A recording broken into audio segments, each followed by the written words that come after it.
आगे बढ़ेंगे दूसरी खबर की तरफ। मुंबई में जमीन माफियाओं का डर फिल्मी हस्तियों को भी सता रहा है। मशहूर फिल्मी अदाकार दिलीप कुमार के बंगले पर भी जमीन माफियाओं की बुरी नजर है। दिलीप कुमार के अहलिया सायरा बानो ने इस सिलसिले में पीएम मोदी से मदद की अपील की है। सायरा बानो ने एक ट्वीट किया था जिसमें उन्होंने पीएम से मदद की मांग की थी। महाराष्ट्र के सीएम फडणवीस ने कहा है कि वो सायरा बानो से बात करेंगे और मसले को खत्म करने की कोशिश करेंगे। बताया जा रहा है कि कुछ बिल्डरों ने इस जमीन पर मालिकाना हक का दावा किया जिस पर दिलीप कुमार का बंगला बना हुआ है। इस मामले पर मुंबई पुलिस के तर्जुमान मंजुनाथ सिंह ने कहा है कि पुलिस इस मामले में कार्रवाई कर रही है। 2018 को खार पुलिस स्टेशन के एरिया में एक गुना दाखिल हुआ था अंडर सेक्शन 420, 465, 467, 468 और 120B IPC।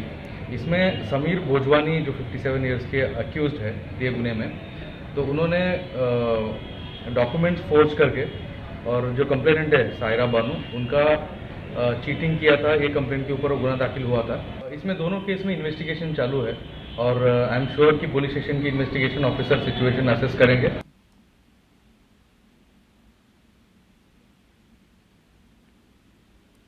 तो नाज़रीन आपको एक बार फिर बता दें कि खबर जो है वो मुंबई से है, जहां पर मुंबई में ज़मीन माफियाओं का डर फिल्मी हस्तियों को भी सता रहा है। मशहूर फिल्मी अदाकार दिलीप कुमार के बंगले पर भी ज़मीन माफियाओं की बुरी नज़र है। दिलीप कुमार के अहलिया सायरा बानो ने इस सिलसिले में पीएम मोदी से मदद की अपील की है। इस सिलसिले में बात करने के लिए हम सीधे रुक करेंगे मुंबई, जहां हमारे नुमाइंदे अमित इस वक्त फोन लाइन से जुड़ रहे हैं।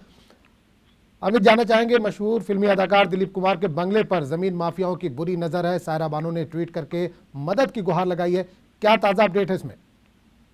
देखिए, निश्चित तौर पे ये जिस समीर भोजवानी के खिलाफ इन्होंने मामला दर्ज कराया था और वहां पे समीर भोजवानी गिरफ्तार किया गया था, अब वो जेल से छूट गया है। उसका डर जो है सायरा बानो और दिलीप कुमार को सता रहा है। उनका ये कहना है कि लगातार धमकियां आ रही हैं। इसके बाद उन्होंने तुरंत ट्वीट करके जो है पीएम मोदी से मिलने का समय मांगा, क्योंकि आज पीएम मोदी जो है मुंबई में है और कई सारी परियोजनाओं का उद्घाटन करने वाले हैं। उसके तुरंत बाद ही सीएम देवेंद्र फडणवीस ने ये कहा कि इस पूरे मामले की जांच होगी यहाँ पर, और मुंबई पुलिस की जो है वहां पर इंस्ट्रक्शन दे दिया गया है वो इस पूरे मामले को पूरी संगीनता से जो है जांच करें। हम लगातार जो है मुंबई पुलिस के टच में है। उनका साफ तौर पे कहना है कि इन दोनों ही मामलों में जो है लगातार जो है जांच प्रक्रिया पहले से शुरू है। गिरफ्तार भी किया गया था समीर भोजवानी को, अब वो जो है बेल पर रिहा हो चुके हैं। तो हम आगे की प्रक्रिया जो है वो हमारी लगातार चालू रहेगी और इसकी जो रिपोर्ट बनेगी उसकी सीधी जो है रिपोर्ट जो है सीएम देवेंद्र फडणवीस की अगुवाई बनेगी, यानी उसकी रिपोर्ट की कॉपी जो है वो सीएम को भेजी जाएगी। बिल्कुल अमित, एक चीज और जानना चाहेंगे, जेल से छूटने के बाद, जेल से रिहाई के बाद क्या दोबारा इन्होंने धमकी दी है? इस तरह की कोई रिपोर्ट दर्ज कराई गई है? देखिए, जो ट्वीट किया गया था उसमें जो है यही बताया जा रहा है कि उन्हें धमकियां दिलीप कुमार को मिल रही है, लेकिन इस धमकी की कोई भी रिपोर्ट जो है अभी तक दर्ज नहीं की गई है। क्योंकि पूरा मामला ये है कि समीर भोजवानी द्वारा 2 प्लॉट पर झूठा मालिकाना दावा करने पर सायरा बानो ने इसके पहले पुलिस में शिकायत दर्ज कराई थी। और ये जो बंगलो है वो मुंबई के बांद्रा के पॉश इलाके, पाली इलाके में स्थित है। उसके बाद से पूरा मामला शुरू हुआ, मामला ईओडब्ल्यू में गया। उसके बाद से ईओडब्ल्यू ने जो है अपनी जांच में समीर भोजवानी को अरेस्ट किया। लेकिन अब जो धमकियां आ रही है उस धमकियों की शिकायत जो है अभी तक लिखित स्वरूप में पुलिस स्टेशन में नहीं दी गई है।